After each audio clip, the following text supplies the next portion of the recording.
Hi, I'm David Dennis. And I'm Matthew Cleary, and we'd like to tell you about our brand new podcast called Hold Up. Hold Up is a show where each week we take a look at a double feature of films that the general public has general fond feelings of nostalgia for. We rewatch them, review them, and see if they, hold up. David and I have known each other for quite a while, and we both love movies. So Hold Up is a place where we can talk about all these classic films have to offer, good and bad. Look for us wherever podcasts are found. You might find a few other guys named Hold Up. Ours is the one with the logo that looks like an exploding film strip, because we're awesome like that, though I'm sure those other guys are also awesome. Thanks for listening, and we'll see you at the movies. Who disrupts my coronation? Everyone has been destroyed because of this freak. I won't allow it! These babies just saved this lame fest party!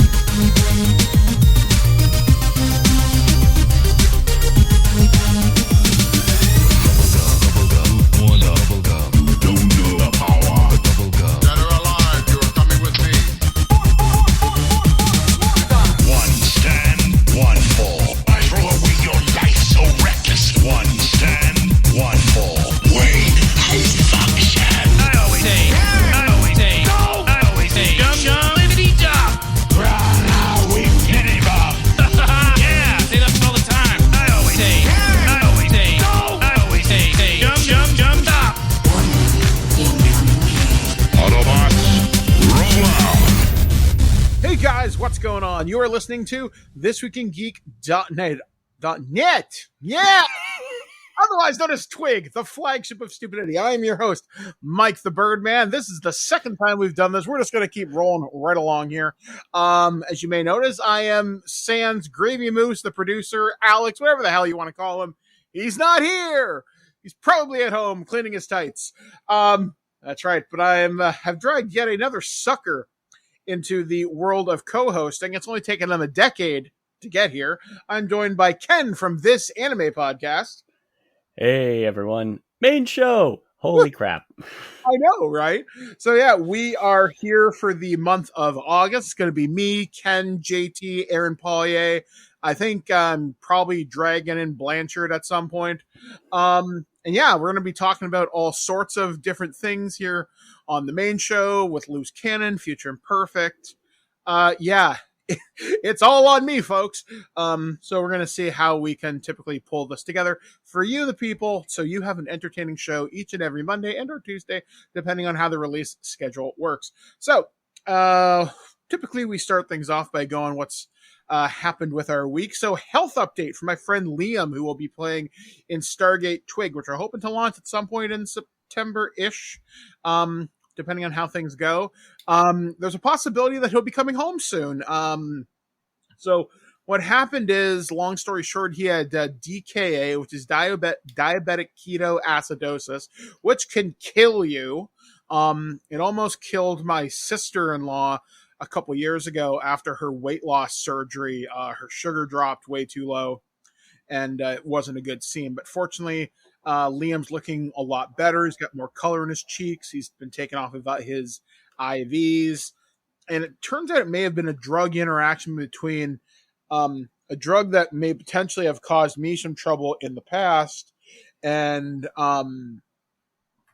his pancreatitis or something that he has. And then he had an esophageal tear, which that's not fun. That comes from violently throwing up. So it's going to be a long road of recovery, but thankfully he's literally next door so we can help him. So we wish him the best. Hopefully he'll be home soon, because that's something me and Alex have been doing. Me, Alex, and Liam. We've been playing Call of Duty Zombies just as a way to unwind, and I realize how that looks in light of recent things that have come out. But it was a nice way for us to just kind of hang out and talk and just, it's sort of Liam's game, and we just kind of tag along because he's really good at it. And me and Alex are very much like babes in the woods with our guns clutched against zombies. And And now me and Alex have developed into quite the effective kill squad. So yeah, it was, we're looking forward to having him back to lead us into battle. And trying to think of what else is going on this week. I got a screener from Netflix. You're actually going to hear my review of this for Transformers War for Cybertron Kingdom. And I actually reached out to Hasbro recently, and I may be covering the toys for some of this in the future. So I reached out to them. Hopefully I'm going to be talking Transformers, Marvel Legends, Star Wars Black Series, Ghostbusters Afterlife. And I think that's all the lines that I want to talk about with them. And then just kind of seeing what happens with that. We also have reviews, but Alex is going to be talking about some kind of a vacuum cleaner that he's really excited about, because it looks like one of the ray guns from Fallout. And we're also going to be taking a look at Samurai Warriors 5, I think, from him. So we got a lot of things coming up from him. But Ken, what the hell have you been doing with your week? Or who the hell are you? Well, I've been dealing with massive computer failure on multiple levels. So I go to set everything ready to go because Windows 11 is coming up. I wanted to make sure everything was ready to go with my PC. And then everything started failing. And I'm like, okay, what the heck's the problem? I keep getting a memory error, so I think it's a memory. I send the memory out to get replaced. Get the replacement memory. Same thing going on. Okay, it's clearly the motherboard. So replace the motherboard. I get a motherboard with better diagnostics. I plug everything back in, and my video card is crapped out. Oh. So I'm like, well, clearly the video card was actually the problem at this point. I'm starting to think it's the video card that was the problem. So I'm like, all right, well, I spent a lot of money, which sucks, but oh well. That's life, whatever. Not going to deal with it. And so I'm just going to have to sit and wait for my video card. The good news is I have a laptop that is fully functional, very good. It's got a 1060, if I remember correctly, in it. So I'm running off of that now. Got all my programs, got all that ready to go.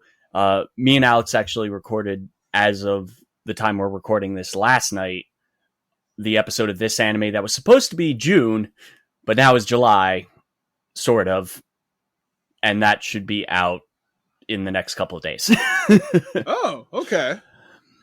I do need to... I do have some issues with the fact that, okay, I've got to...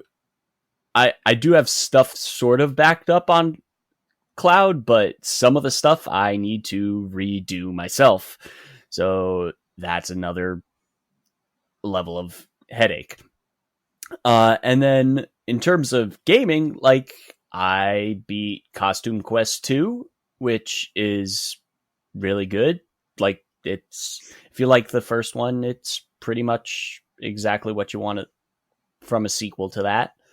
And that was on Game Pass. And then I jumped into Raji, which just dropped on Game Pass. And hopefully I want to finish that sometime this month, and maybe also bang out Chris Tales this month so that I can catch up on my goal of beating 12 games this year. That's the goal, is to beat 12 games this year, get that out of my head, and actually kind of pick away at my backlog. Hold on a sec. I think for me, I don't think, what else have I played? I got a review key for, I think the game's called Jupiter Hell. It's with Mark Meir. I'm going to be taking a look at that probably this week. I still have to beat the Final Fantasy VII Remake DLC that came out in June. I've been meaning to put it in, like, on my PlayStation. I've been meaning to finish Werewolf the Apocalypse that came out earlier this year, but then I got really sick. I did finish Persona 5 Strikers last month finally, and I really enjoyed that. God damn, I want the month of Persona when that comes out in September, or the next projects are all going to be announced. I want Strikers DLC or something for the Royal or something. I also tried to get into the Halo beta, but same here. I've got it all downloaded. I just can't connect. And also noting, when that game comes out, if you're playing on PC, do not load that onto a standard hard drive because it loads like shit. If you have an SSD, load it on an SSD. I tried to get into it as well. I contacted my my friends at Microsoft. I didn't get into this tech thing, but they say they're going to do a couple more. So I should hear back later on for the next set of technical tests. So that's cool. I'm looking forward to playing. I watched some of the gameplay on IGN the other day. We'll see how it plays. I mean, I like Halo as a shooter. The last one I was really good at was Halo 4. Guardians I wasn't terrible at. Now you see, Reach Guardians is probably the best one. Yeah, Guardians I don't know whether it's just a change in design ethos. Like, I kind of like how Guardians plays multiplayer wise. And again, I haven't been able to touch the tank thing with Infinite, but from what I can tell, it's building on kind of what Guardians wanted to do. I think my problem with the way Halo feels as a shooter is it feels a little too floaty. Like the physics are a little strange. From what I can tell, they've given some weight to it. Mm-hmm. At least from what I've seen of the gameplay that they've shown off, there's some weight. There's some more weight to it. It's still a little floaty, but not as floaty as, say, like 4 was, or 3 even. Yeah, like with me, I want it to feel natural. Like the way I've come up with shooters is, it's weird. I started out on Halo. I played COD in the early to mid 2000s. Left almost everything, but I only played Halo for a long time. Then I played Titanfall. And then I got into Advanced Warfare. And then, obviously, Guardians came out around the same time. And I don't know, just it never took off. Like, my reflexes from COD never seemed to translate over to Halo. Yeah, which is weird. They're very different in how they function. Yeah, like in COD, I can demolish you. In Halo, I'll do okay. I mean, I'll never pick up the sniper rifle because I'm terrible with it, but I'm fine with a rocket launcher and a shotgun. I don't know. I find a lot of Halo is dependent upon what gun you get. And whereas with COD, it's more... That's the thing with Infinite, is that you're going to have loadouts. You're going to have starting loadouts, and there's also going to be scattered, like, more... Like, you're not going to start with a sniper rifle, obviously, but you're going to... Yeah.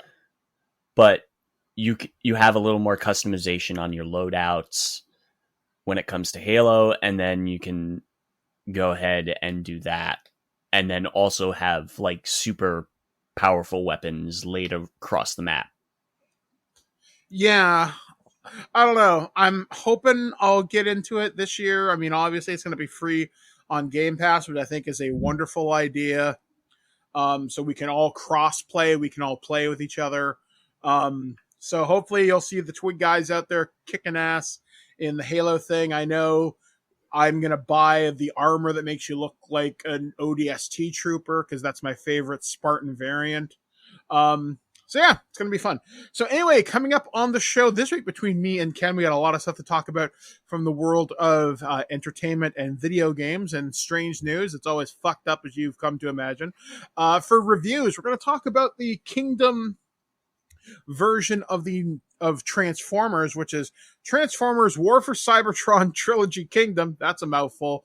We're going to talk about that 6 episode series that finally concluded its run this past week. We're also going to be talking about a vacuum cleaner that looks like a ray gun, and Samurai Warriors 5 from Alex. So We're going to take things across the space bridge here, and we're going to travel to prehistoric Earth. This is Transformers War for Cybertron Trilogy, Kingdom. We'll be back, guys, right after this. Prime.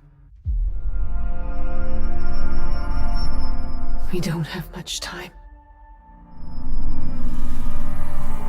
There is something I need you to do.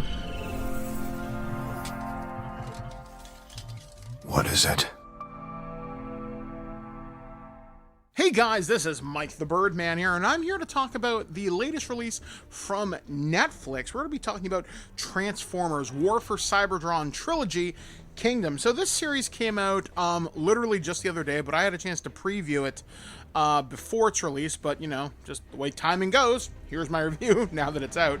I'm not going to be talking about a whole lot of spoilers, but mostly how I felt about the series. So there were two series previous to this. There was Siege and there was Earthrise.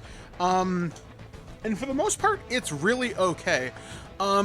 Kingdom, which is the latest version, which just came out, is where things kind of take a deviation from traditional Transformers lore, and they kind of cross the Beast Wars timeline with G1, and you get something kind of new, and they kind of mash it up with the 1986 movie as well, and it's interesting, if a little weird. The biggest thing that a lot of people will notice in this is that Beast Wars Megatron is not David Kaye, and that's a problem, to say the very least, as the guy who does the voice for Beast Wars Megatron just isn't very good, unfortunately. And obviously, I'm not an actor, what do I know? But I just wasn't impressed. Almost everybody else's performance was really good. Dinobot was good. Rat Trap sounds enough like a Scott McNeil impersonation. It works. And even Optimus Prime, while not being Gary Chalk, worked out okay. The storyline, it's okay. It almost seems a little too fan servicey at times, just trying to cram in things with like Nemesis Prime and Galvatron and Unicron. And then the ending of this series sets up a potential sequel bait for what could happen in the future. And I don't know, it's an entertaining watch for 6 episodes. It's just a little strange because one thing that I did notice, and this may be a nitpick, but you very rarely saw the beast modes transforming. You'd always, or almost always, see them happen off screen, not where you'd see, you know, Optimus Prime transform his like wasted swivel, his front end flip up into his like monkey form. Same with like Beast Wars Megatron had a very iconic transformation where he's like Megatron terrorize and all that stuff. Though there are some pretty cool moments. Seeing Optimus Primal fight G1 Megatron was kind of neat. Seeing some of the new weapons for Nemesis Prime was kind of cool. Finding out they come from a future where there is no Allspark. Like, there's some really interesting ideas for fans of the Transformers lore. This definitely feels closer to a comic book in terms of, like, is, like, closer to the IDW continuity, or if you remember, the Dreamwave continuity from earlier in the 2000s. But overall, I had a pretty good time with this. I do wish that voice talent had been drawn from the franchise's history, because we saw how well Masters of the Universe Revelation went, which, by the way, that review will be in Alex's show, so look for that coming up this week. But overall, though, I'd say Transformers Transformers War for Cybertron Trilogy Kingdom, it's worth your time to check out to see obviously how the story ends.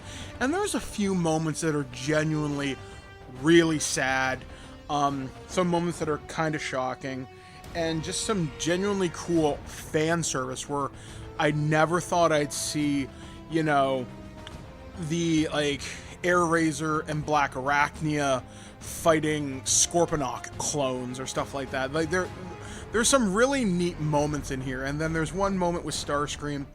I'm not going to give you the context of it. And he's like, but I can do one thing that you can't. And this other character says, and what's that? I can fly. And I thought that was really neat. So it's worth your time to check out.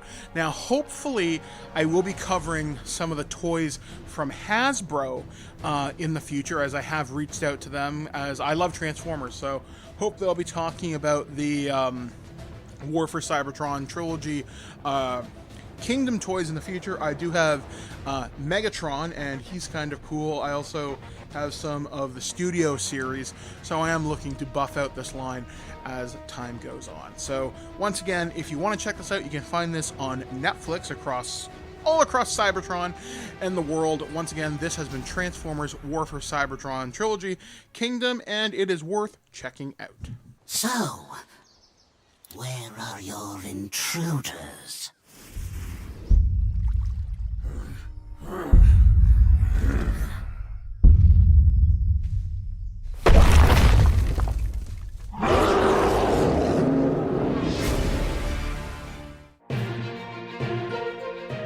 The Prime Minister of Sweden visited Washington today, and my tiny little nipples went to France. Gossip, rumors, panic in the streets. We're lucky.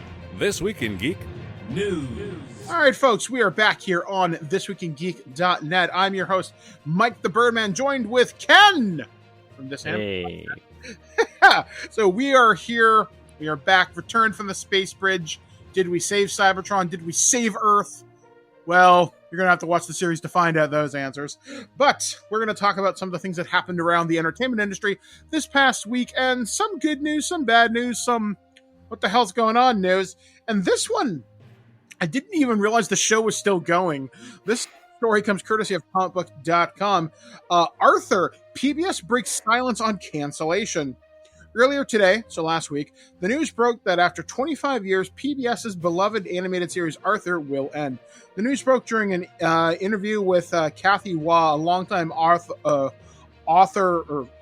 writer, who told Finding DW host Jason Schwimmer, one of the original voices of DW, Arthur's sister. The podcast is about Schwimmer's quest to connect with the other 6 actors who have voiced the character. The realization was the series was no longer in production. Seemingly took I can't pronounce her name, but many fans are likely already knew it was coming, since members of the cast had talked about the end of the show being on the horizon in the past. First premiering on October 7th, 1996, Arthur ran for a total of 25 seasons over the course of the years. PBS is currently airing episodes from the show's final season, which is expected to wrap later this year. The voice actors behind some of the show's biggest characters previously suggested the show is ending last fall, but today is the first official confirmation. In the winter of 2022, the 25th and final season of Arthur will debut. Arthur will continue to be available on PBS Kids for years to come, says Carol Greenward, an executive producer for the series, told IGN.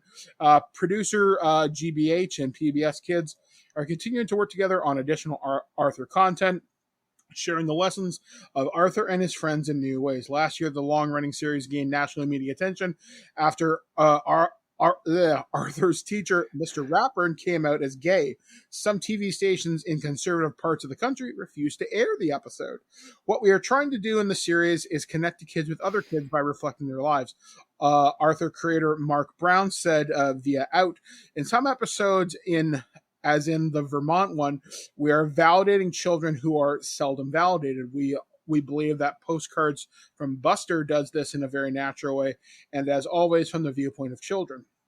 Bespeckled aardvark Arthur Reed demonstrates to kids how to deal with such childhood traumas and challenges, such as homework, teachers, and bullies. He's also come to contend with his sisters, but he loves playing with his friends, tomboy Francine, foodie and best pal Buster, super smart brain, rich girl Muffy, and geography expert Sue Ellen.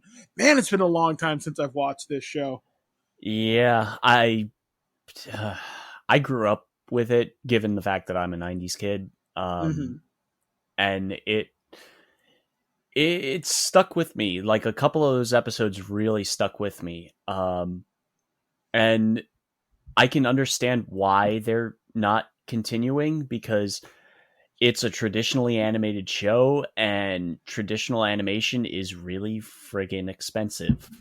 And time consuming. Yeah. I think they're going to more leverage it.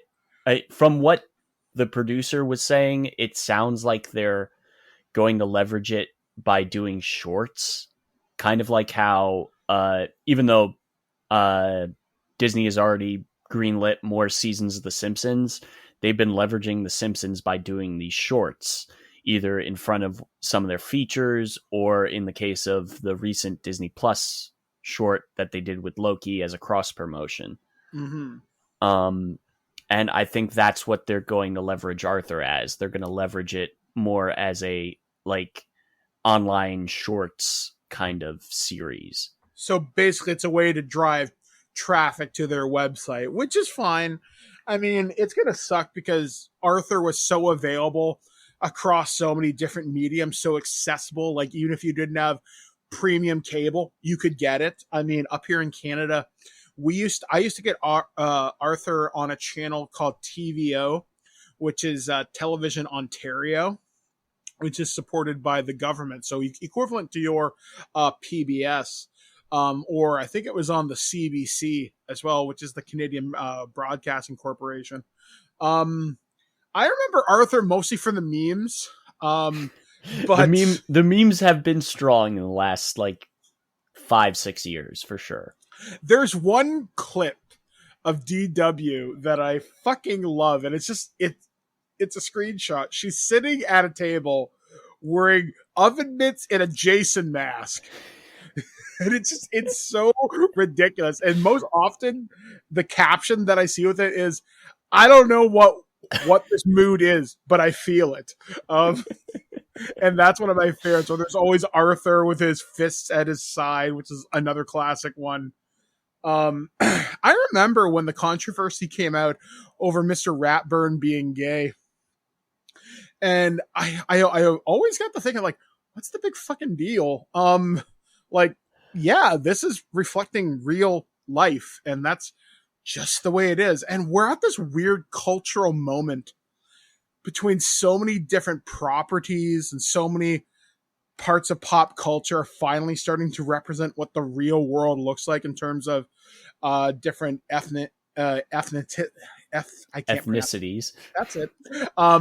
Being portrayed. We're seeing different sexualities, different gender expressions. We've seen it in Star Trek Discovery. We've seen it in Steven Universe, stuff like that. And I mean, even Disney's hopping on board now, sort of, but not really, because they're still calling them friends with Owl House. Yeah, like sooner or later, it's so obvious that they are a couple, though. Yeah, I mean, just let them be. I mean, it's gonna be one of those moments when things are finally just normal. And what I mean by that is, it is that we're gonna look back on this point in history and wonder, why did we ever oppose this? So that's good. I can only imagine how much the complete Arthur series will cost on Blu-ray or DVD when it comes out. 25 seasons. How many episodes is that? Usually they're like 25 episodes a season? Yeah, they're PBS. They're a PBS show, so it's at least syndication level numbers of seasons just like per season. So you're talking like 25, 30 episodes a piece. Maybe it's shortened up because of over the years, like what's considered a season has shortened up. So they might be shorter. It might be like, say, 20 episodes or something like that. Mm-hmm. But who knows? Yeah, like I'm genuinely glad the show ran for as long as it did. It came almost as long as The Simpsons in some ways, because The Simpsons has been on since '87, I think. I think Arthur is the longest PBS animated show. I'm not 100%, but it wouldn't surprise me if that were the case. Yeah, I can't think of what else PBS runs that's animated. Magic At School least not Bus, anymore. But that's Netflix now, so yeah, and that was and Magic School Bus, the original, was kind of more of a syndication kind of show. but it was fucking awesome. Okay, so moving on to our next story, and this is going to be the big ugly elephant in the room for probably the next one of them for the next couple of months. This story comes courtesy of Kotaku. Activision Blizzard hires union-busting firm as workers start to come together. So we don't need to talk about all the details from last week. You know them. But here's the story such as it is.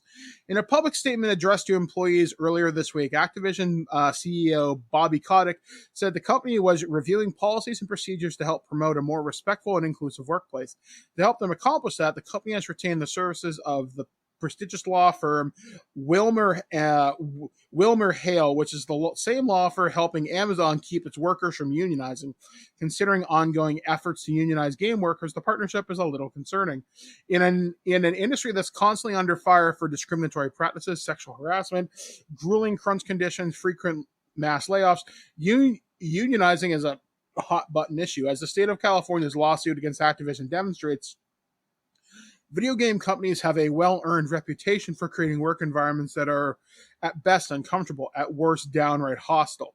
That's why video game workers' unionization movement has been gaining traction over the past several years. So in Activision Blizzard, a company currently under fire for its discriminatory practices and rampant sexual harassment issues, hires Wilmer Hale, a law firm with a reputation for union busting, heads turn and brows furrow.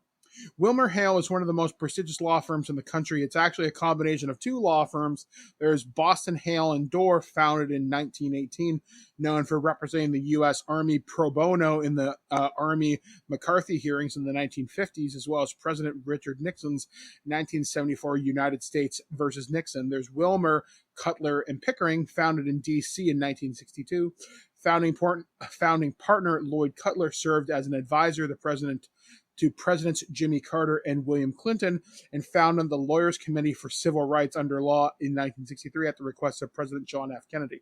The two storied firms continued to form William Cutler, Pickering, Hale, and Dorr, known as Wilmer Hale, in 2004. The combined entity is co-headquartered in D.C. and Boston, with offices across the U.S., Europe, and Asia. Basically, Wilmer Hale is a big, powerful law firm that takes on big, powerful clients. Lawyers from the combined firm are part of the special investigative committees hired to look into the finances of both Enron and WorldCom. Wilmer, Cutler, and Pickering represented Swiss banks accused of profiting from the Holocaust, as well as German companies accused of exploiting forced labor during the Nazi era. And then it goes on like this. Not a great look, guys. And the person who sent out the company communication is a former Bush person. Yep. And I know one of the people involved in this was like one of Trump's underlings at some point. She has been working as a it's some made up business relations kind of post at Blizz Activision. But yeah, she's just as scummy as you think. Yeah, so this is obviously not good, and I don't know what's going to happen, because I know some developers and some people from Activision Blizzard, and even some of the people that have spoken out. I recognize some of the names. I'm not going to name names here. So it's weird, because I know some people who work on the Call of Duty team genuinely work hard and are not assholes, but I hear this is more on the Blizzard side of it, just because you hear about all the terrible allegations, all the terrible things that have happened. There was one of the things that was uncovered was a lawsuit in Minnesota involving a bathroom camera. Yeah, there needs to be some massive changes, and I think it was I don't know, what do I call them? What do I call Jim Sterling now? Is he Stephanie Sterling? I just call him Sterling. Okay, just so makes it Sterling. easier. So Sterling, I'll say, I want to be as respectful as I can, had said something along the lines of, it's a cancer, it's a rot. You don't cut it out. It has to be burned out. And a lot of that's got to come from the top. And Activision shares took a massive nosedive when all this happened. Some of the pictures from the walkout, that's like hundreds of people there. Obviously, they covered the entire entrance to the Blizzard campus. Yeah, and with people. It was trending on Twitter. There was a virtual picket line where they're like, don't log into anything Activision Blizzard between these hours, which me and my team followed. We're like, okay, you know what? You got us for 24 hours. No problem. And it's shitty just to see this happen. And obviously with the Ubisoft allegations that came out last year, nothing meaningful has changed. With the riot stuff that happened 2 years ago, with the random closing of Telltale out of the blue, it's coming to. I think this situation is the latest in a string of situations that is going to force game devs to unionize.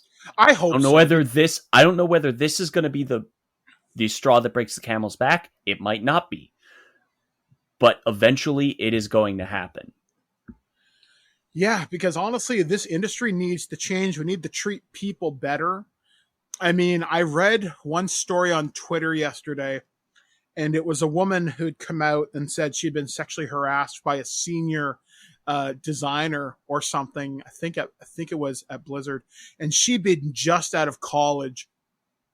And this guy wrote this huge letter explaining how he was in love with her and he didn't mean to, and all this, that, and the other thing. And this woman kept turning down his advances. The problem is this guy was like 10, 15 years her senior. So creepy first off, but not whatever.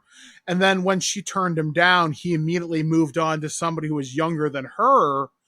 And it got gross. There was stalking and just professional threatening. And it's gross.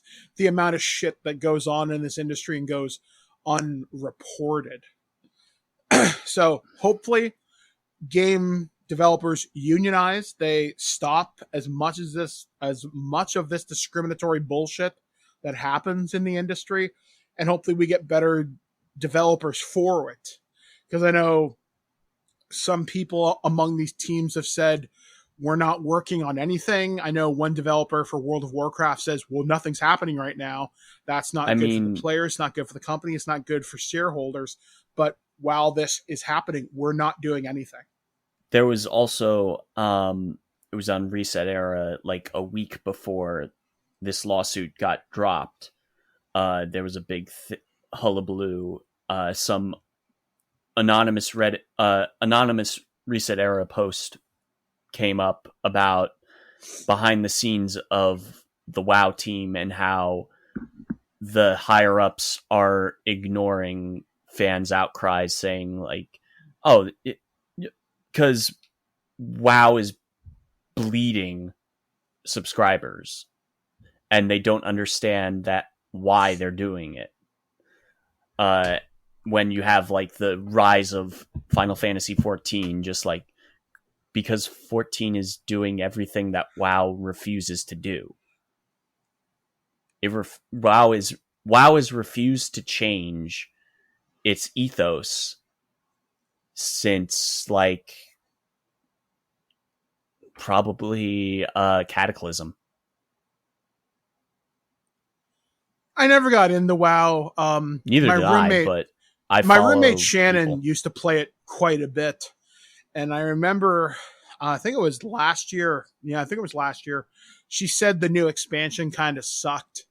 And I was willing to give it a whirl because I know she played it. My next door neighbor, Tristan, who you might remember being on this podcast a number of years ago, used to play it too. And I'm thinking, all right, maybe I'll give it a whirl because supposedly it's fun.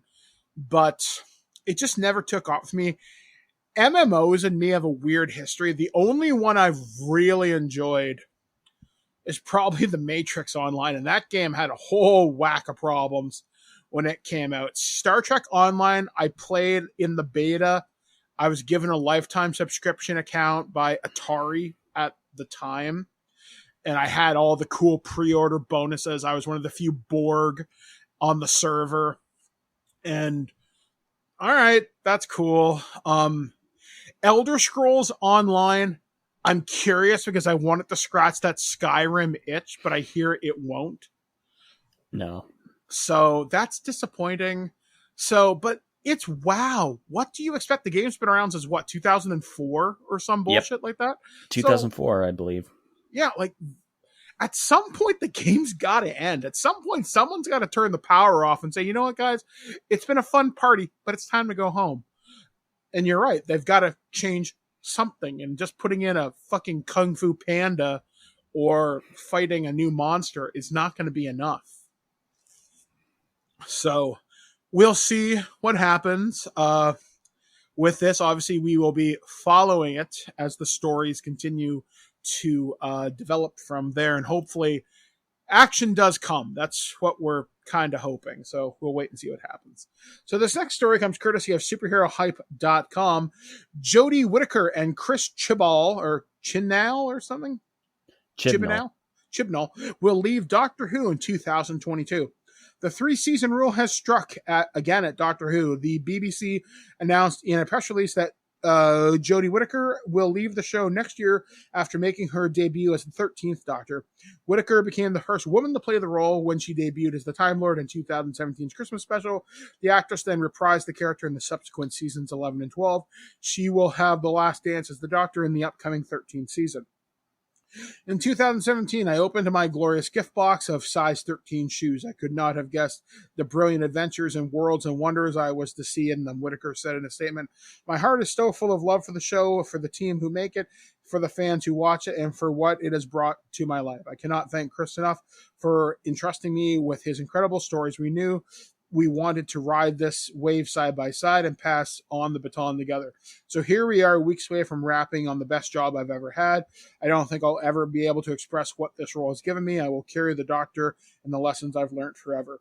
Whittaker will play the Doctor for 6 more episodes in the series. Additionally, she will appear in 3 more specials planned for 2022. After the 3rd one, the Doctor will regenerate once more, and someone else will take on the role since the Time Lords has recently restarted his regeneration cycle. Besides Whittaker's exit from the series, showrunner Chris Chibnall will leave the floor to someone else too. He is the mind behind the choice to cast Whittaker as the Doctor, and also brought some crucial characters onto the show, including Ryan, Yaz, Graham, Joe Martin, and many more. Jodie and I made a 3-series and outpacked with each other at the start of this once-in-a-lifetime blast, Chibnall says. So now our shift is done, and we're handing back the TARDIS keys. Jodie's magnificent, iconic Doctor has exceeded all our high expectations. He's been on the gold standard leading actor, shouldering the responsibility of being the first female Doctor with style, strength, warmth, generosity, and humor. She captured the public's imagination and will continue to inspire the adoration around the world, as well as from everyone on the production. I can't imagine working with a more inspiring Doctor, so I'm not going to. The BBC has yet to announce an official release for Doctor Who Season 13. I think it'll probably come out around Christmas. That's the rumor. I never had a chance to really experience a lot of Jodie's stories. I've seen 1 or 2. I saw the one where the Master comes back, and it's the other guy. I can't remember his name. There's a great video that I saw that from one of the people I watch, talking about the comparisons between Loki and Jodie Whittaker's iteration as the Doctor. And it's like the writing of Loki is what Jodie deserved as the Doctor. Mm-hmm. That level of writing caliber is kind of what you want. And they suggested like the head of the director of Loki, whose name escapes me at the moment. They were saying, why don't you get her to do the next iteration of the Doctor once Jodie leaves? And I'm like, yeah, no, that would be pretty accurate. That would be really cool to see. And I think where it goes from here in terms of who's going to take the role, who the hell knows? I would love to see someone very, very interesting, someone of color possibly taking on the role. I don't think I don't think it will be a person of color for this iteration.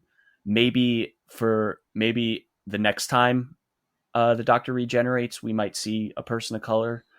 I think it's going to go back to being a male. There was one casting choice. I saw this years ago, but he's a big Hollywood star now, so good luck getting him. The guy from Luther, the guy from Suicide Squad.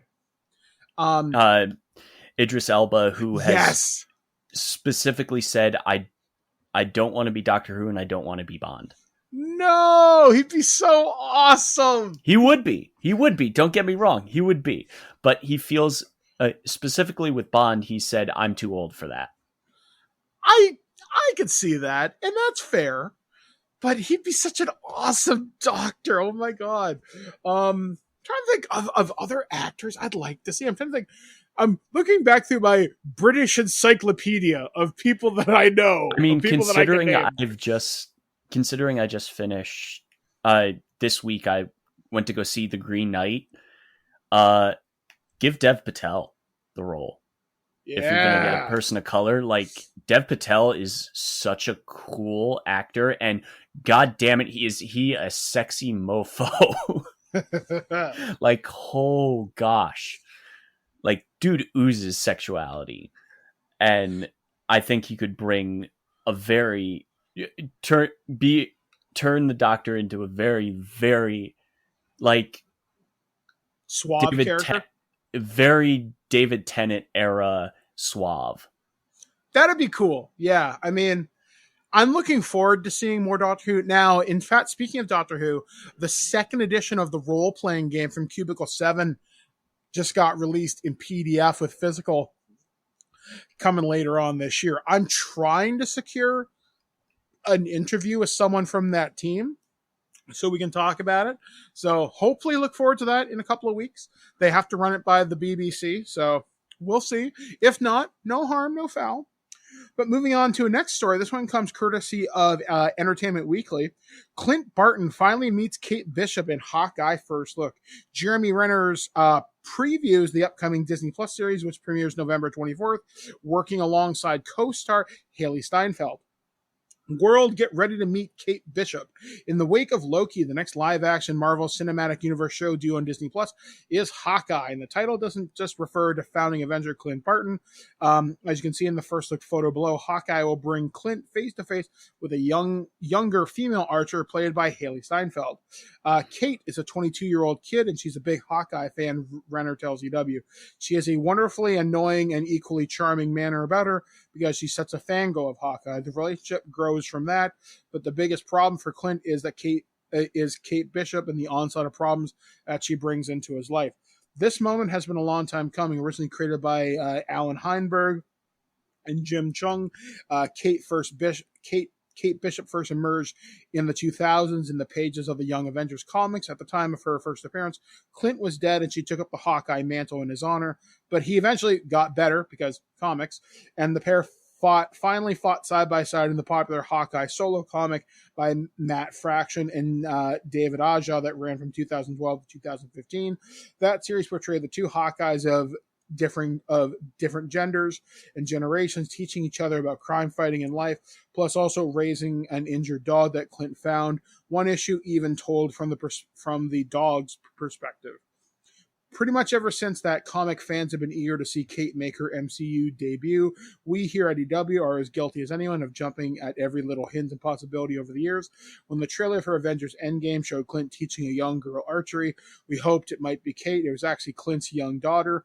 And when Catherine Langford was reportedly cast in that film, we wondered if it was her. Langford was actually meant to play a grown-up version of Tony Stark's daughter in a cut scene. At 2019 San Diego Comic-Con, Marvel Studios had finally announced that Kate would be part of the Hawkeye show, but it took them another year to finally confirm that Steinfeld would play her. Just as Clint mentors Kate in superheroics, so too did Renner take it upon himself to welcome Steinfeld into the real world of MCU filmmaking. That was always my role. Outside of acting in the thing, I was protecting her and giving her the Cliff Notes on how it goes with this kind of filmmaking. Green screen, superhero stuff, all that stuff, Renner says. I just wanted to protect her because there's a lot of physical stuff. She's a wonderful actress, a wonderful human, and I can't wait to see all the cool stuff she's able to do. Everyone will get to see what Steinfeld's Kate Bishop can do when the Hawkeye premieres November 24th on Disney Plus, with new episodes dropping Wednesdays. Until then, check out the first official photo above, which she does look pretty cool. There's been some set photos that have leaked and some set video over the last couple of months. Because they were filming in New York. Yeah, so there was her and Jeremy Renner running through like a subway tunnel with a dog. So the dog's in the series. I don't know who the villain is. I think I said Madame Mask, I think, was one of the people that's been discussed. Yeah, and for those of you who have seen the post-credits of Black Widow, we know that Yelena shows up. Yelena is going to show up at some point. Which I kind of hope they don't. I think that's going to be the end of the series, the end of the season. You think that'll be like the big kind of face-off? That'll be a show up at some point during the series and be like a one-off kind of episode. It's not going to come to a head in the series. Yeah, I don't think. I also don't think they're going to kill Hawkeye. Like, I just don't. I don't think so, because he's got a family, and I think killing a family would probably not sit well with people. I think people that have essentially plot armor are Ant-Man, so Paul Rudd, because he's got his family. Hawkeye, I would say Tony Stark, but obviously he's dead and had a family, but he was so pivotal, he needed to die, so I get it. I don't know. I'm really looking forward to this series. I love the Hawkeye character, and I'm one of the few people that will stand Hawkeye. Even though Jeremy Renner's done some pretty questionable shit in the past. Haley Steinfeld, I've been a fan of hers since True Grit. Yeah. I couldn't believe that was a little girl doing that. I was she was like 15, I think. Something like that. Or younger. Yeah. Yeah. She held her own against friggin' Jeff Bridges and Matt Damon. Yeah. Like, damn. Yeah, like that movie's magical. If you honestly, folks, haven't seen True Grit, see it. And then what totally sold me on her was Bumblebee. I was like, holy shit. Edge of 17 is also a really good one that she's in with her and Woody Harrelson. And like, she's always been on my list of young actors that I just like instantly will see whatever they're in. And she also has a series on Apple TV, I think. I don't know it. I know whether that got a second season or not. It might have. But she has a series on Apple TV that I can't remember the name of. But yeah, no. The big thing for me that came out of this article was the fact that Miss Marvel is not hitting this year. I was hoping it would. I mean, I think there's a possibility maybe on New Year's Day. There's no way, because how many episodes is Hawkeye? Hawkeye is set to be either 6 to 8 episodes. So what would that even if it's 6 episodes, that leads it all the way to the end of December. Yeah, you're right. We may not get Miss Marvel. And there's only 5. And the gap between when What If ends, which is a 10-episode run, and Hawkeye Begins is 5 weeks. So there's no way Miss Marvel's going to fit in there either. I mean, and I doubt they're going to run 2 Marvel shows at the same time. Yeah, they're not going to cannibalize it themselves. Yeah, we might see something Star Wars before the end of the year. On top of the fact that you have Eternals coming out, Shang-Chi. Shang-Chi will be coming out in conjunction with What If airing, and then in the gap between What If and Hawkeye, Eternals is out. I cannot be the only one that does not give a fuck about Eternals. But then again, I was wrong when I said I don't give a shit about Loki. Look how wrong I was there. Maybe this will be another case. I'm excited specifically because of the director. What did they do? She won the Oscar this year for what's the name of the movie? Son of a bitch. She won the Best Director Oscar this year for her movie that crap. But she Chloe Zhao, she's absolutely amazing. And the fact that Eternals is the first film since Iron Man 2, or what I think it's Iron Man 2 was the last one that was shot on actual film stock. Oh, okay. So this is the first one in a long time that is shot on film stock. So, it's going to be gorgeous. I hope so. And from that trailer, like, it feels like a Chloe Zhao film. It's very scenic. It's very beautiful in terms of its natural lighting. And it's interesting because I instantly know who's going to be the bad. Like, we know some of the bad guys, but I know for one fact that either one of the actors that is part of like the big Eternals hero shot group is either going to betray them or die. And it's the dude all the way on the right during that final shot. He was one of the leads in 1917.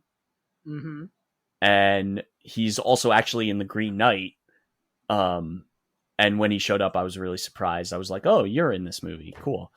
But yeah, I think he's going to be dead or the bad guy. I guess, I'm hoping it brings the story forward in terms of what's the next big threat. I mean, we know it's supposed to be Kang the Conqueror or some variant thereof. I'm very curious to know what are the post-credit sequences going to be like for Shang-Chi and the Eternals. Spider-Man will tie into Doctor Strange. We know that's going to happen no matter what. But I don't know what the post-credit sequences are going to be for these two movies. I literally have no idea. I think Shang-Chi is going to as much as Black Widow, quote unquote, started the movies for this next phase, Shang-Chi is going to be the actual start of the new phase. And then Eternals is going to set up the more cosmic side of the Marvel universe. What the heck's going to happen with the cosmic side? And Shang-Chi is more of the ground mystical, level. Magical. Yeah, more of the Earth side of the Marvel universe. And then obviously we're going to get Spider-Man, which I will not be surprised if we get a teaser in front of Shang-Chi. It would make sense. And then we'll get a final trailer at Eternals. Although it's weird, which kind of leads us into our next story, because Marvel's in the news. Marvel's a big deal. Marvel rules Hollywood. More Disney is in the news, let's be honest. Yeah. Because it's clear from what I posted, what this article is alleging, that Marvel had nothing to do with it.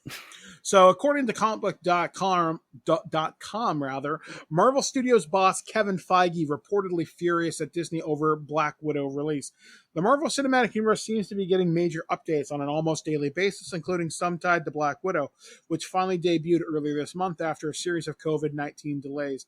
The film was released both in theaters and through Disney's Plus's Premier Access tier, something that has sparked its own conversion this week upon news that franchise star Scarlett Johansson will be suing the company over the decision. The move, which alleges Johansson's initial contract was breached once the film no longer received a theatrical wide release, has been buzzed about a lot for a lot of different reasons. A new report might indicate one side of it.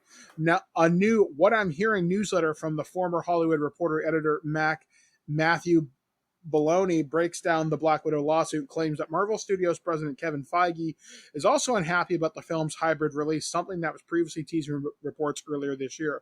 Feige is a company man and not prone to corporate showdowns or shouting matches, but I'm told he's angry and embarrassed the newsletter reads in part. He lobbied Disney against the day and date plan for Black Widow, preferring the big screen exclusivity and not wanting to upset his talent. And then when shit hit the fan, the movie started tanking. Johansson's team threatened litigation, and he wanted Disney to make this right with her. Disney declined to comment on Feige. The comment comes after Disney released a statement on Thursday in response to Johansson's lawsuit, arguing the ordeal is especially sad and distressing amid the current box office circumstances. There is no merit whatsoever to this filing. Disney's statement reads, the lawsuit is especially sad and distressing in its callous disregard for the horrific and prolonged global effects of the COVID-19 pandemic. Disney has fully complied with Ms. Johansson's contract, and furthermore, the release of Black Widow on Disney Plus with Premier Access has significantly enhanced her ability to earn additional compensation on top of the $20 million she has received to date. Disney intentionally induced Marvel's breach of contract without justification in order to prevent Ms. Johansson from realizing the benefit of her bargain with Marvel. Johansson's legal team argued. Yeah, this is a fucking mess. And this is not the only lawsuit, because there are a couple of our lawsuits already dropped down because of this hybrid model. And to be fair, I think the hybrid model is actually what's going to happen going forward. It's just gonna have some pushback because you have previous contracts signed that you got to fulfill in some way. Yeah, or you're going to have to renegotiate those contracts to take this stuff into account. Yeah, exactly. No matter what happens, this is not going to go into a courtroom. This is going to be what's the word I'm looking for? Settled out of court. It's definitely going to be settled out of court. Obviously, it's going to be settled out of court. The problem was Feige was begging Disney to just do it before this became public. He wanted it not to be public, and now he looks like the bad guy, and that's going to hurt him negotiating all this new talent that he's trying to bring in for the next phase of Marvel. The problem is Disney has got to see, leave your golden goose alone. You're making upon billions of dollars. This is the problem that people were saying when Bob Iger announced that Bob Chapek was going to take over after him, he named Bob Chapek his successor. A lot of the park people, like the big park fans, were going, "This is bad," and I think it's starting to come to fruition what the park people were talking about, in the fact that Bob Chapek is a money man first and a talent man second. And like the ScarJo situation has opened a can of worms on a couple of different levels, because you have Emma Stone, who is contemplating doing the same thing over Cruella's release, and The Rock is even contemplating over Jungle Cruise. And all three of these actors are also major producers on these films, ScarJo included.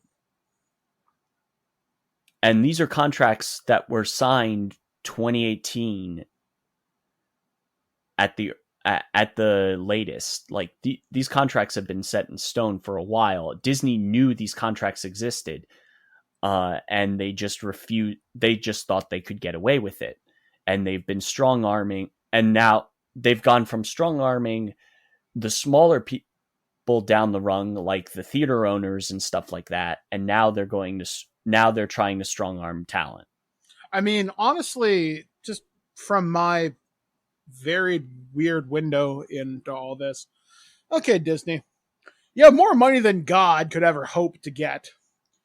Pay her $50 million or whatever she estimates was damages or whatever, and be done with it. Because honestly, $50 million, you can make that in like a day, all things considered. And the movie's not tanking because of the movie is not making as because here's the kicker. Her contract, she only gets back end from the box office. She doesn't get back end from that premiere access. Yeah. So that's half the revenue of Black Widow that's being made that she doesn't get a cut of. Yeah, and so basically Disney is cutting her out of money that could have been hers in theory if the premiere access didn't exist.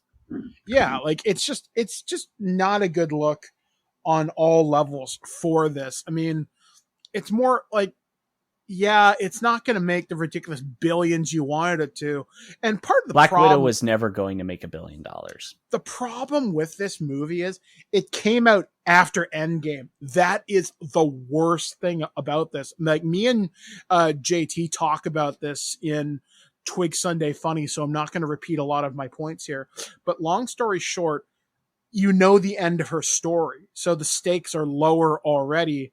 And unless you've seen Cap in Winter Soldier, you're not going to know who the fuck these people are. So that's another 6-hour investment. Here's the kicker, is the fact that this was supposed to come out before that. So we were supposed to get pseudo introduced to Val earlier with this movie. And we're going like, who the heck is this person? And then she shows up in Cap Winter Soldier, and we go, okay, that's who this character is. Yeah, I mean, I want everybody at Marvel to get along. I mean, obviously, ScarJo has said she's done with the Black Widow character. Now we have Yelena, so now we have kick-ass lady stand-in, whatever. We now have Kate Bishop. We're going to have Scott Lang's daughter as Stature at some point. She-Hulk's we also have the twins of Paul Bettany and Vision and Scarlet Witch. We have the twins there that are probably going to get brought into the full universe through Multiverse of Madness. Yep.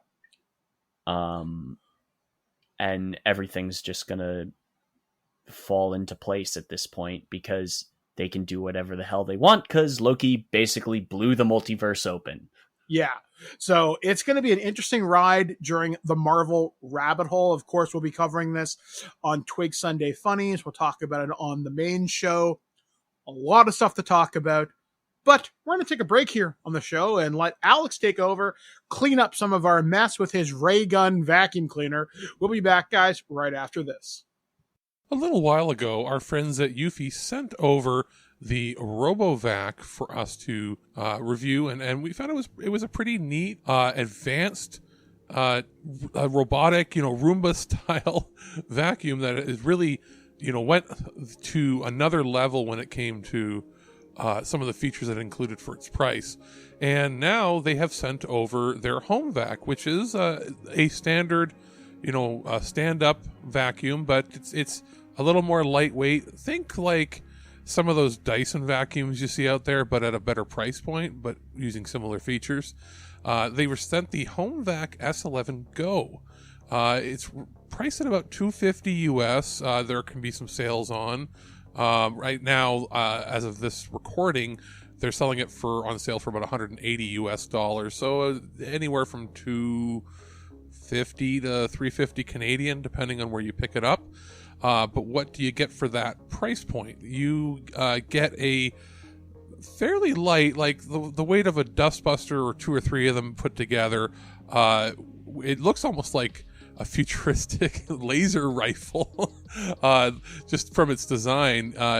You hold the vacuum as if you were holding a power drill, and then you can attach different handles and nozzles, and there's a standard stand-up nozzle with a bottom, like, suction compartment that looks very similar to pretty much any smaller stick vacuum out there, only it's a little more versatile than that, because it comes with a few different attachment pieces.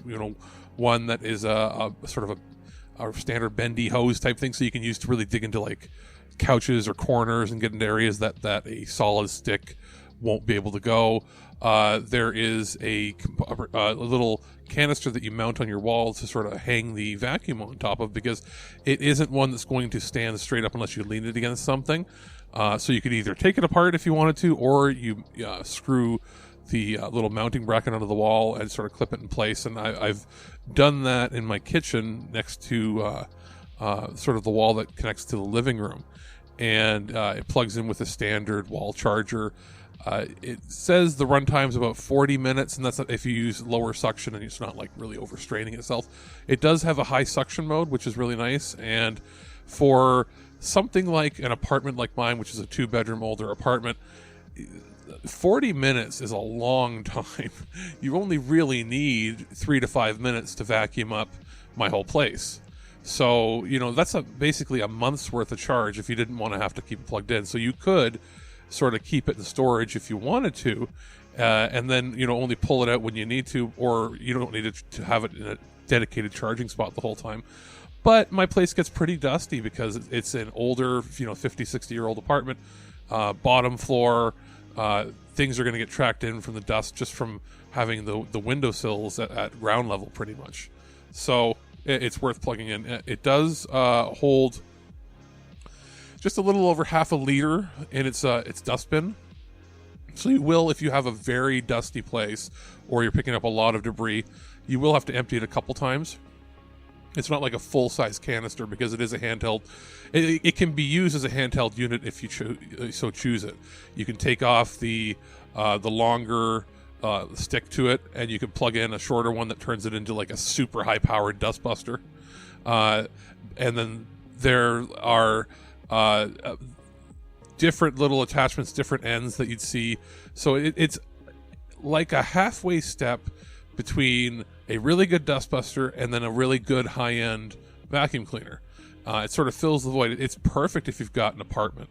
If you are using it to clean a whole house, you will have to make a few trips, obviously, to the canister and just dump out the dust. But for something like me, if you're living in a condo or in a apartment building, it's great. It even has the ability to sort of suction up on carpet and things like kitty litter, and it's pretty robust, a lot more powerful than I was expecting, which is pretty nice. It has a LED headlight on it too, so it can sort of illuminate the dark spaces underneath cabinets and things where you might not see if there's dust. Pretty neat overall. I've had a pretty good time using it. It's actually probably one of the better, if not the best units I've seen that is not a Dyson.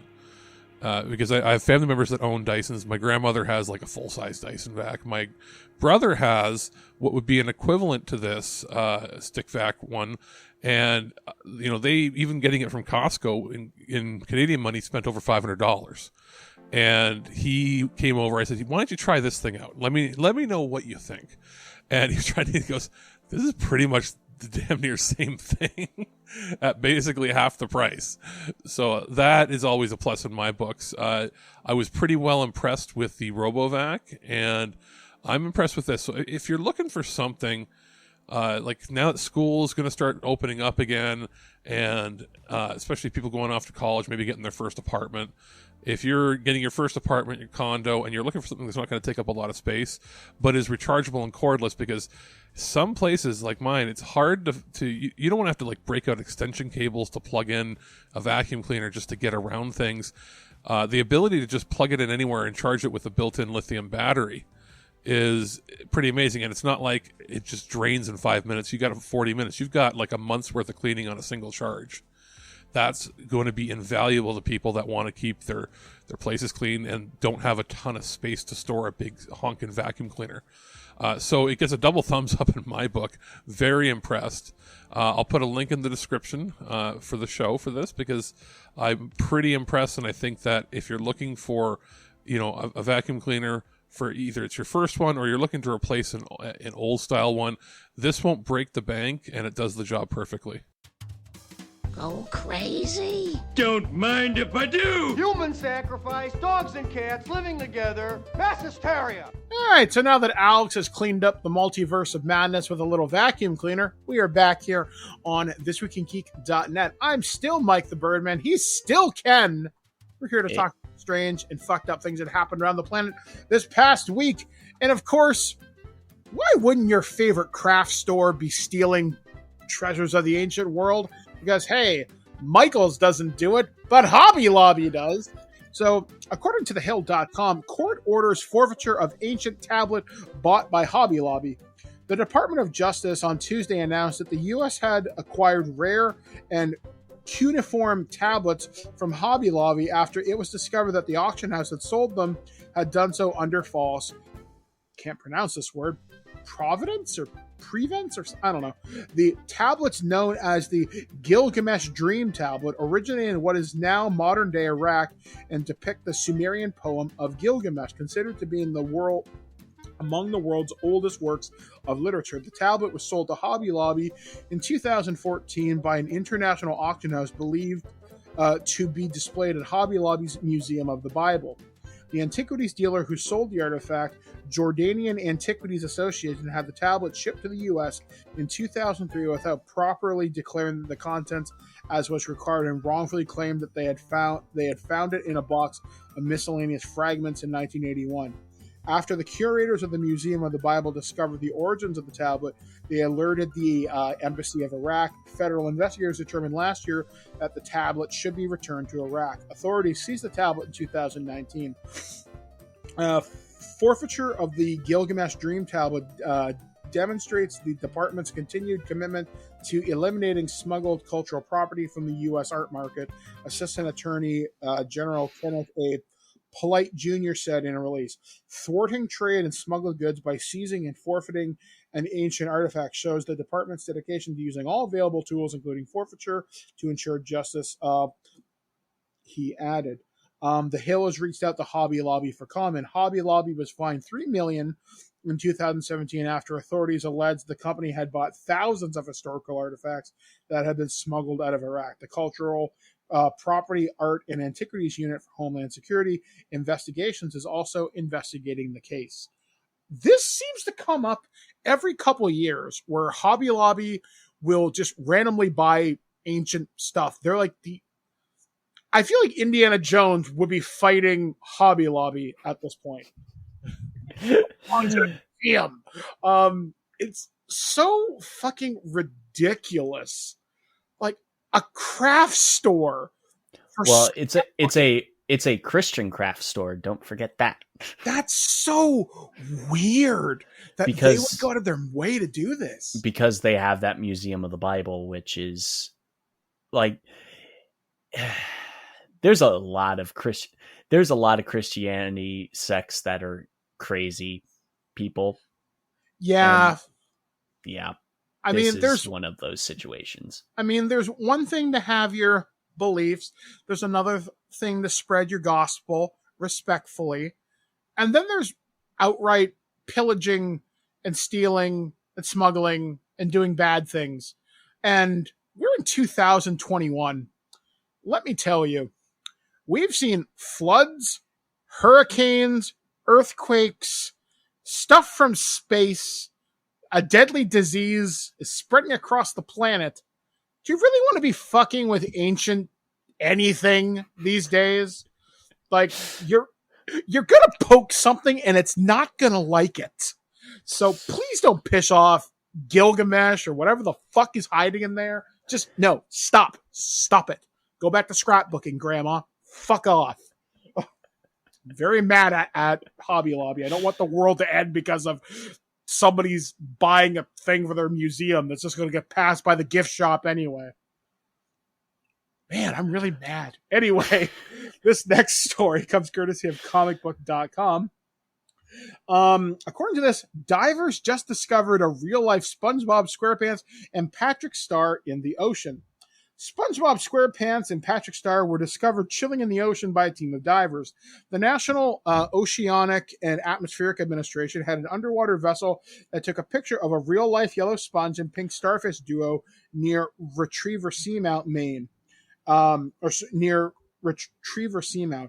Marine biologist Christopher Ma shared the image on Twitter, and people couldn't stop talking about the discovery. Only 200 miles away from New York City, down a mile, there sat the spitting image of the popular Nickelodeon cartoons. In scientific terms, the sponge is is the Hertwiga, and the starfish is a Chandraster.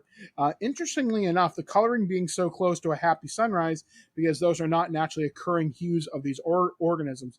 Take a peek at what bikini bottom transplants look like down below. Okay, it's fucking weird to see this pink starfish. It's super like vivid. Like it. There's no way you could not immediately think of SpongeBob and Patrick looking at this. Yeah, like it's really kind of cool. So the article just goes on to talk about SpongeBob and all this other bullshit. That's kind of cool. I love it when things come together like that. I know there was like a geode or something that was found in like Chile or something a couple years ago that looks like the fucking Cookie Monster. It's like the spitting image of it. Like it's weird. Just nature has a sense of humor, I find. And it's nice when something innocent like this can be found. And like, hey, here's something kind of cool for us to kind of look at. Because right now we sit at a rather unique point in history where we're exploring the depths of space. We're exploring the oceans. And we're even finding stuff in our own backyard, which is interesting. One of the things that I did a couple of weeks ago is somebody asked on Reddit, what's the scariest thing you can imagine at 6 feet? And I answered something, and I didn't expect to get as much of a response as I did, like over 1,000 upvotes. I said a centipede. Oh, God. I don't like centipedes. I fucking hate them. If there's one creature on this planet that will cause me to piss and shit myself uncontrollably, it's a centipede. Can't stand them. I went down the rabbit hole, as one does, and I decided, there's no such thing as giant centipedes. They can't be much longer than, like, I don't know, maybe like a ruler. Oh, God, I was wrong. No. There are ones in the Amazon that are fucking huge.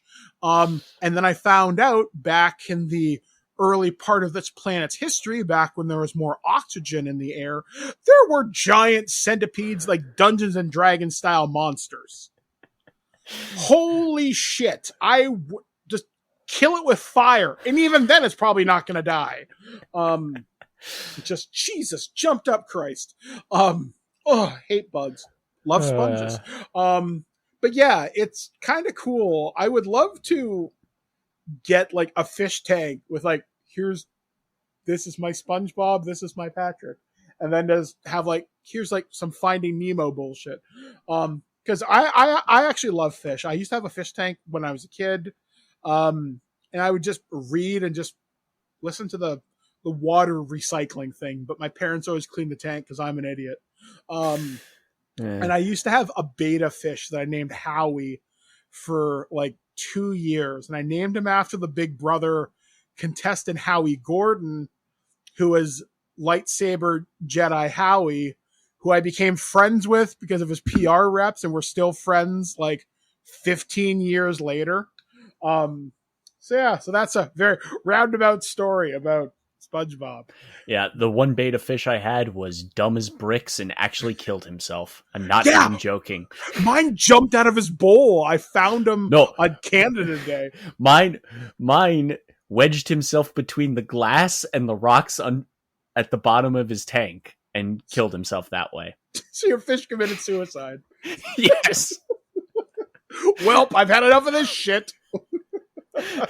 And the worst part is I named him Mickey. Oh. When Howie jumped out of his enclosure, it was on my desk. My cats didn't eat him for whatever reason. I'm like, oh my God. So I put him back in the water, and he came back to life for a couple of days. But by then it was too much, and he passed away. But Howie did get to meet Howie the fish. I actually have a picture on my Facebook somewhere of Howie meeting Howie, and it was very surreal moment, to say the very least.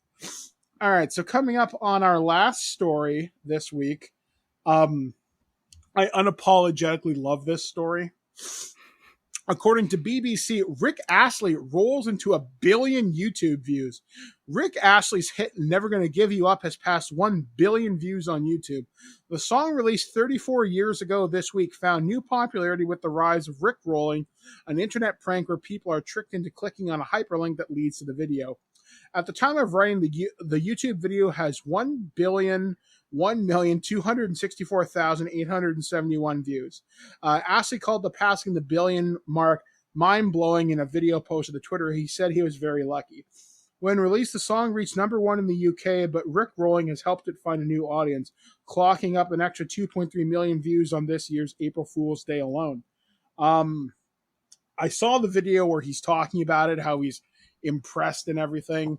Now, I'm a child of the 80s, so I grew up on Never Gonna Give You Up, Together Forever, and I know there's another Rick Astley song that was kind of popular. But his videos, for those of you that don't know, you know the song, but the video has him dancing in like a trench coat in a bar. And it's very strange. It's very much like your parents' idea of dancing. And it's goofy, but that's the type of pop music that was around in the 80s. So not your Ariana Grandes or your Justin Biebers. That's what we used to jam to. Now you see the one thing, like, my parents have a very eclectic taste in music. Mm-hmm. So I grew up with that 80s and 70s music was big.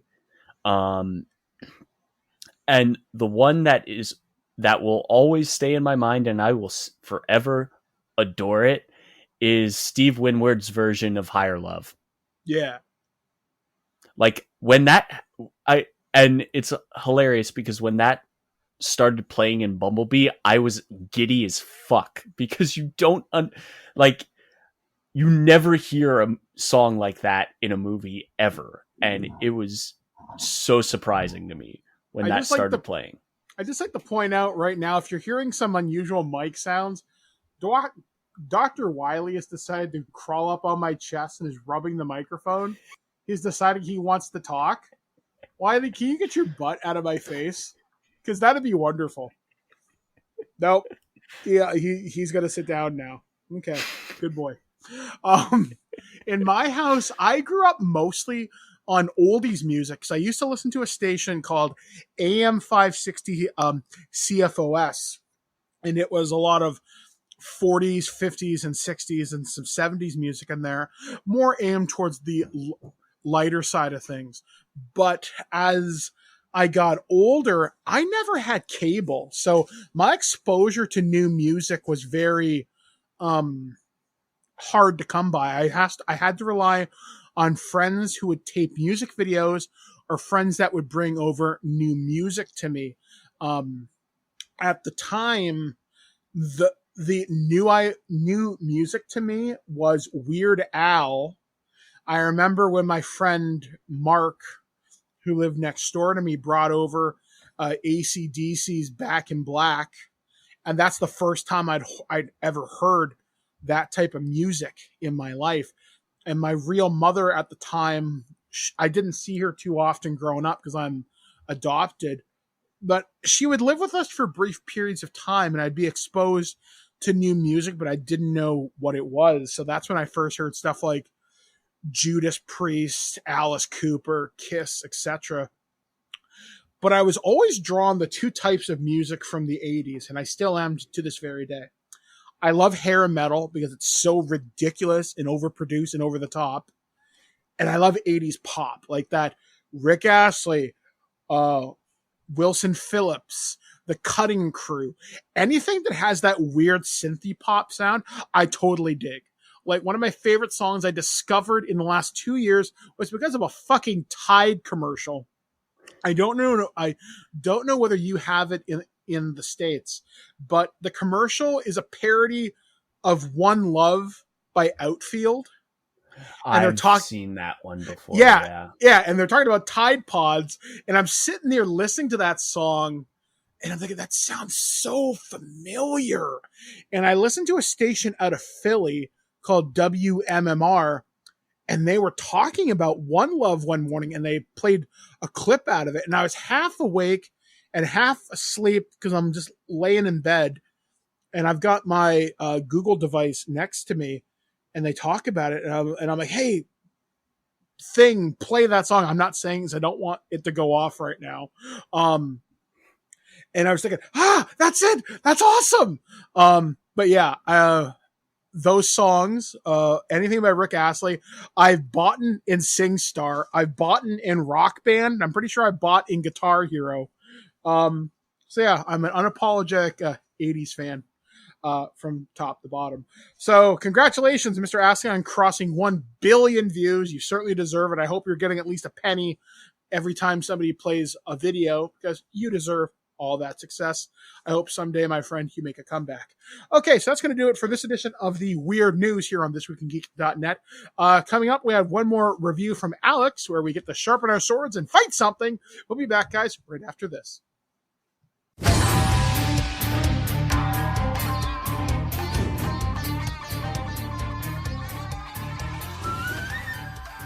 Koei Tecmo Game provided us with a review code for Samurai Warriors 5 on the PlayStation 4. I'm playing it on the PlayStation 5 through backwards compatibility mode, so my technical experience may be a little different from you if you're playing on the baseline PS4 or PS4 Pro, so I just wanted to let that be known. But essentially, it is a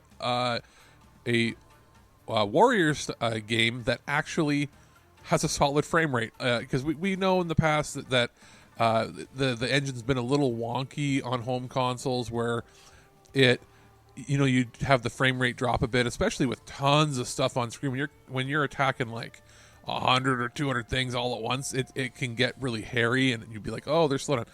None of that, at least on the PlayStation 5 through backwards compatibility mode. So I can happily say that it's either brute forcing it or the engine has been optimized, which is fantastic.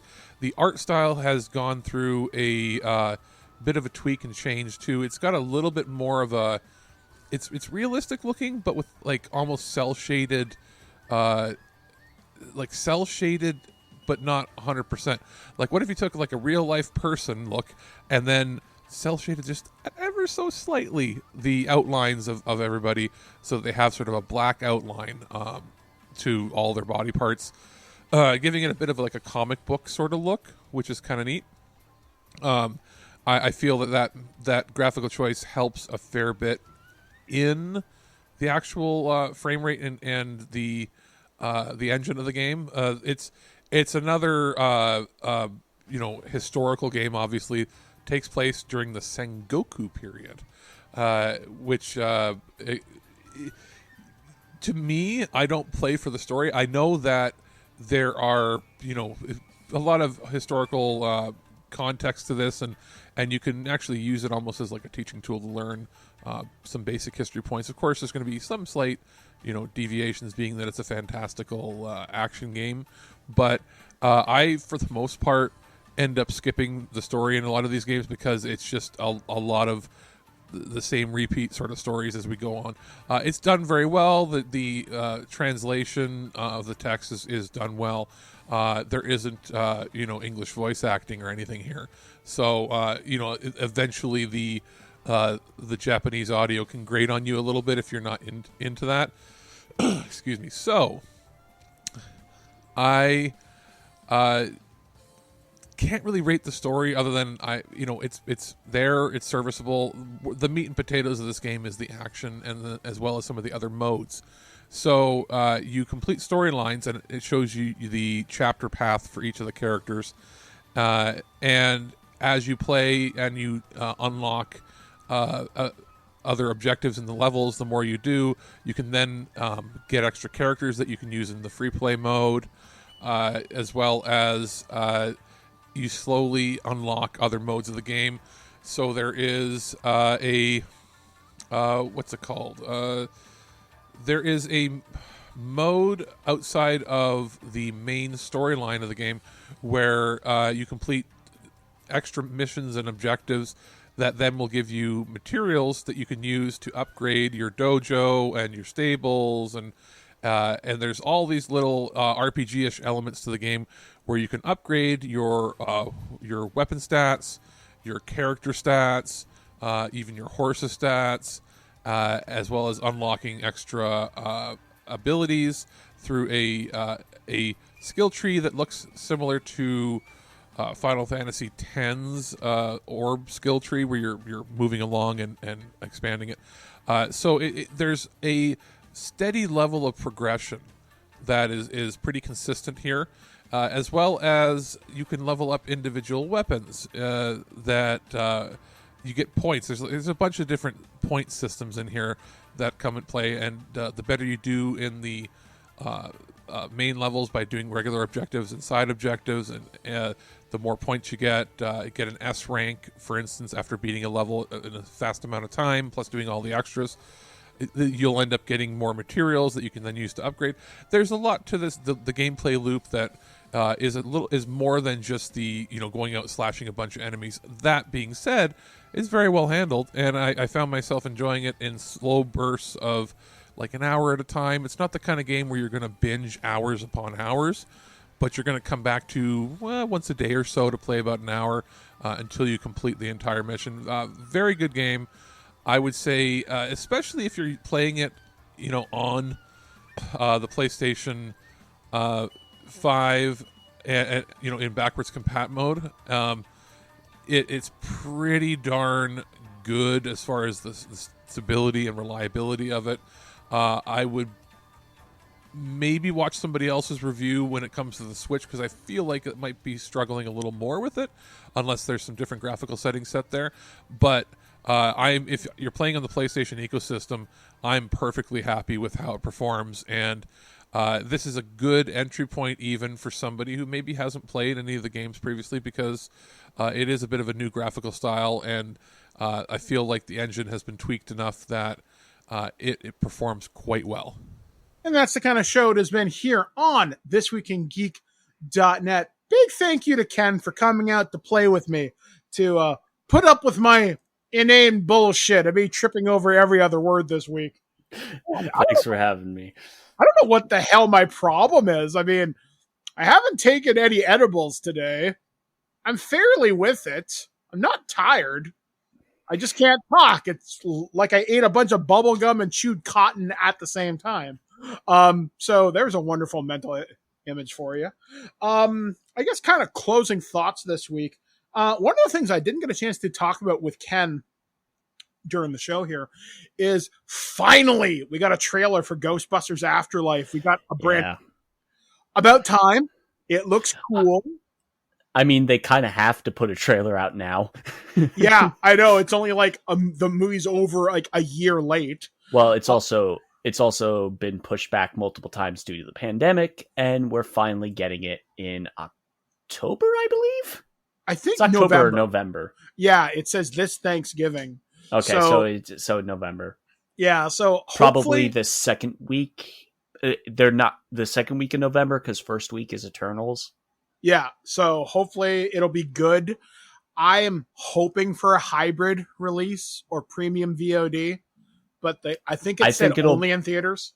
Yeah, I think it's going to be only theatrical. I'm vaccinated, so I'll go. Yeah. At least stateside for sure. Probably. Again, like who knows? We're going to see spikes among unvaccinated people for the next couple of. We're going to see at least 2 spikes, in my opinion. Yeah, we're already seeing one here in the States. I assume you guys are probably going to see a spike. Yep. In the next month or so, and then we'll see another spike closer to like November, December. Yeah, like I don't think we're getting out of this for another year or two. Honestly, 6 months. We're gonna have. It'll be 6 months into 2022 is when we'll start to actually see it. Red line. I hope so, because obviously we can get into this all day, but long story short, I want to go to the movies. I want to see Spider-Man. I want to see Ghostbusters.